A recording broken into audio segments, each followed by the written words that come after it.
Baik, kemudian yang antum tanyakan, sejak kapan Bang Alawi berkonflik? Ya mungkin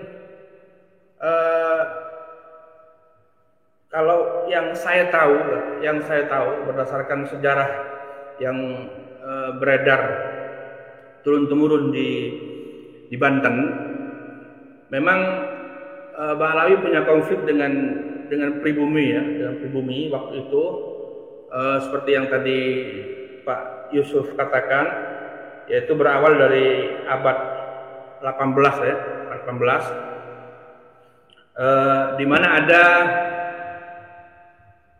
salah satu keluarga Ba'alawi, yaitu keluarga Ba'bud, dan masuk ke keraton Banten, hingga kemudian ada perempuan dari keluarga Ba'bud ini menikah dengan sultan, menjadi ratu, di mana kemudian ratu ini mengkudeta sultan.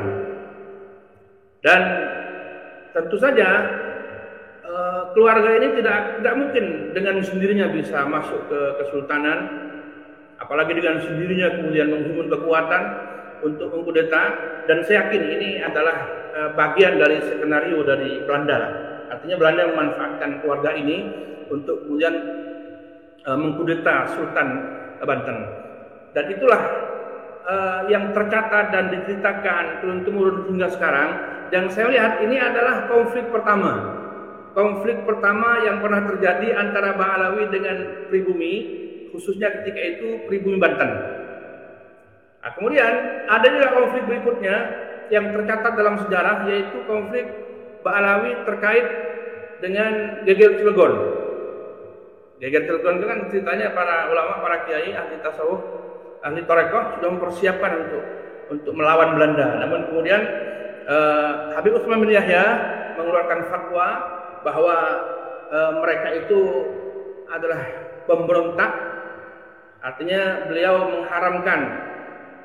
melarang upaya para kiai Banten untuk melawan Belanda, dan ini yang diingat oleh orang-orang Banten dari Bang Alawi. Ini konflik yang kedua. Walaupun kemudian ada perdebatan lah antara habaib sekarang membela Habib Utsman bin Yahya, namun faktanya, terlepas perdebatan itu nanti siapa yang menang, faktanya sampai sekarang orang Banten ingat itu, bahwa Habib Utsman bin Yahya itu telah melukai perasaan kiai Banten. Bahkan fatwa Habib Utsman mengakibatkan hal yang sangat tidak menyenangkan, di mana para prajurit Banten kemudian ada yang dibunuh, ada yang dibuang, ada yang disiksa dan sebagainya.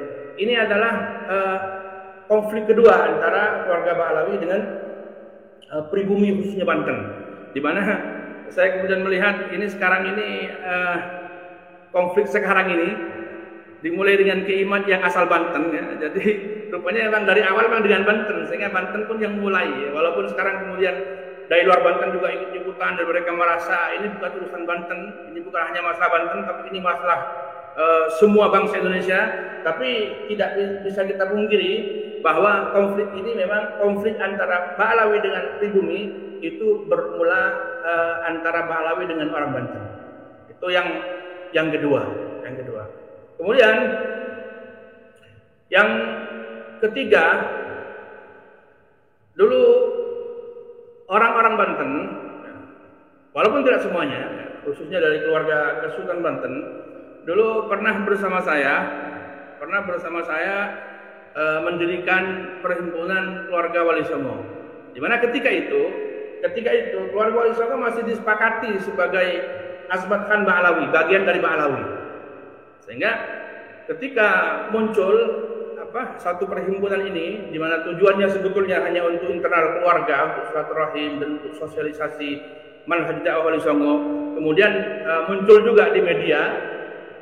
Maka ketika itu banyak Bang Alawi yang menyerang kami, menghina kami dan sebagainya. Singkat saja saya jelaskan bahwa itu juga merupakan bagian konflik yang merupakan kelanjutan lah, macam seri ketiga, konflik seri ketiga antara Bang Alawi dan orang Banten. Di mana ketika orang Banten muncul, ketika bersama saya untuk menyatukan para Wali Songo, dan kemudian kami ketika itu sepakat menerima dengan versi Bang Alawi bahwa Wali Songo, bahwa Syekh Wali Kubra itu adalah Bang Alawi dari marga Ahmad Khan.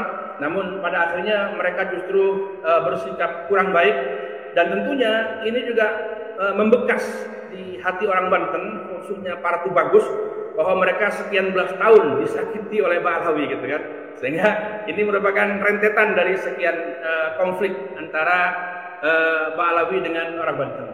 Dan kemudian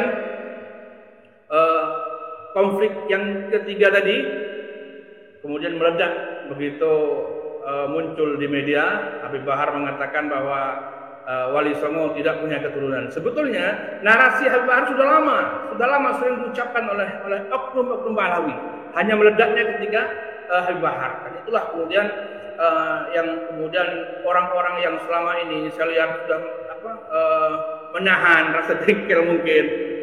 Mereka punya panggung sekarang ini untuk semacam balik mempertanyakan nasab Alawi. Dan sebetulnya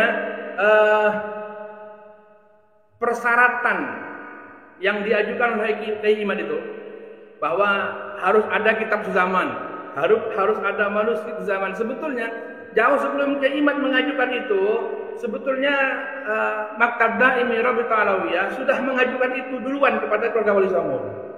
Artinya Wali Songo dipermasalahkan nasabnya ke bawah, dipersulit untuk menerima atau mengakui, yaitu dengan cara harus ada kitab zaman. Harus ada kitab, harus ada manuskrip. Bahkan ada yang bilang harus ada saksi bahwa kamu anak siapa, ayahmu anak siapa, ayah kakekmu anak siapa. Dan sekarang karena saksinya sudah pada mati semua, sudah nggak bisa. Itu syarat-syarat seperti ini, ketat seperti ini sebetulnya diajukan lebih dulu oleh kalangan mereka sebelum Kiai Imad. Dan Kiai Imad, saya bilang Kiai Imad hanya niru saja gitu kan. Ketika kemudian Kiai Imad memberikan persyaratan yang sama kepada keluarga Mbah Alawi terkait nasab mereka. Jadi saya rasa konflik ini serial apabila dikaitkan dengan orang Banten, bahwa sejak lama memang orang-orang Banten menyimpan rasa agak nyaman dengan Mbah Alawi sejak kudeta Sultan Banten oleh keluarga Pak Bud itu. Demikian Pak Yusuf.